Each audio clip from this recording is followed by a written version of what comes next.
Turn up to this one, it's quite the water feature. Originally the customer had high pressure last night, so they turned the boiler off and then woke up to this morning. The pressure looks okay, but the water has been off for a couple of hours. But then we can see the condense pumps overflowing. So by turning the power off because the pressure was in the red, what happened was the condense pump now doesn't work. So my theory is it was over pressurizing because something's passing, and because the filling loop key isn't in, it must be the plate heat exchanger. You can listen.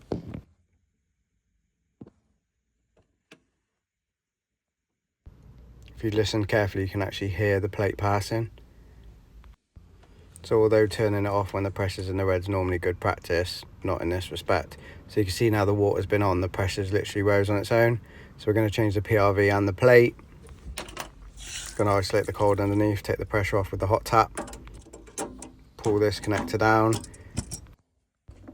Take the condense trap out. Give ourselves some room. Disconnect the flow turbine. And then disconnect the pump connector. Just take some wiggling, but it will come out. You don't have to undo this, but I do to give myself some room. Put a drain on and drain the boiler, and then start disconnecting the expansion vessel hose. Then disconnect the cold nut.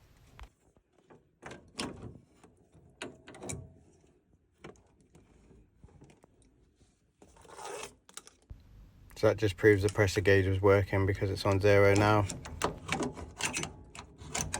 Pop the clip out. Disconnect this little clip.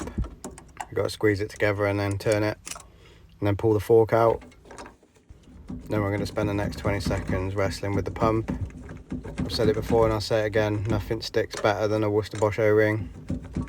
That's why I'm always lubing everything up.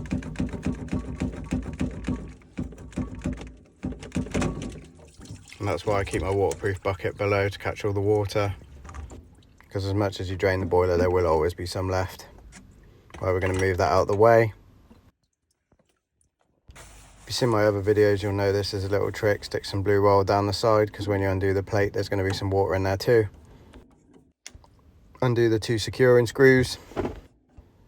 Plate drops at the left and then comes over like that. This is the old 16 plate, so it's fatter than the new one that's going to go in, which is only a 14 plate. Someone would put the cold pipe behind, but I managed to pull the right hand manifold forward a little bit. Now onto the PRV. So I'm going to pull that clip out.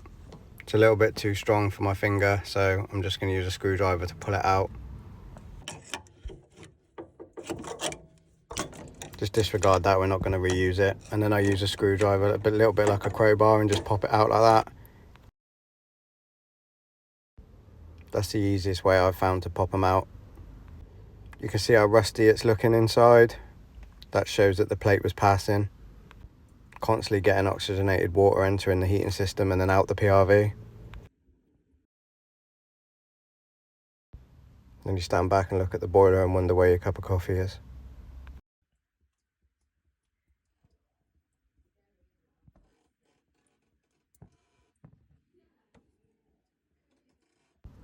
Right, back to it, plenty of lube on the PRV. We're just going to push that into place, pop the securing clip back in, and then I always give it a wiggle as well to check to make sure the clip's in, because the last thing you want to do is put it all back together and realise the clip wasn't in properly.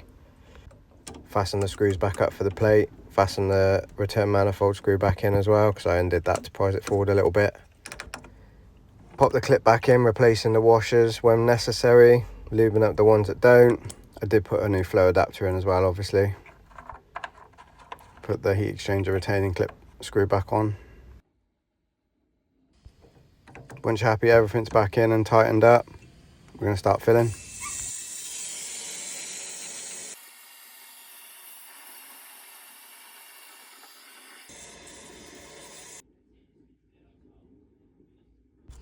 Right, with everything dry, we're going to flick the power back on.